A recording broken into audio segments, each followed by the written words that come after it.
आज हम इस वीडियो में सीखेंगे कि सापेक्ष का विलोम शब्द क्या होता है और इसका अर्थ क्या होता है, और साथ में हम कुछ उदाहरण वाक्यों से भी इसे और अच्छे से समझेंगे।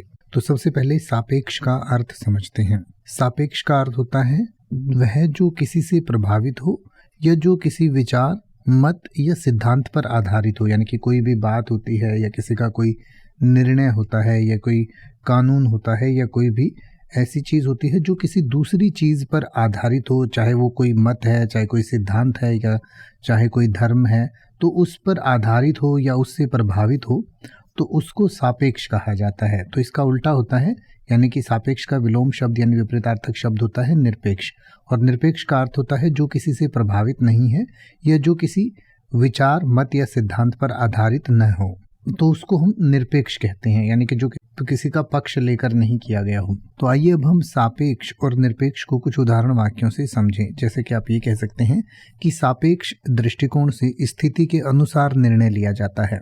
यानी कि जैसी स्थिति है उस पर निर्भर करता है कि फैसला क्या लिया जाएगा। या फिर आप कह सकते हैं न्यायाधीश ने निरपेक्ष भाव से फैसला सुनाया। यानी कि न्यायाधीश ने जो फैसला सुनाया वो निरपेक्ष भाव से सुनाया, किसी चीज़ पर आधारित होकर या किसी का पक्ष लेकर नहीं सुनाया। या फिर आप कह सकते हैं समय का सापेक्ष प्रभाव व्यक्ति के अनुभव पर निर्भर करता है। या फिर आप कह सकते हैं कि एक सच्चे संत का दृष्टिकोण हमेशा निरपेक्ष होता है।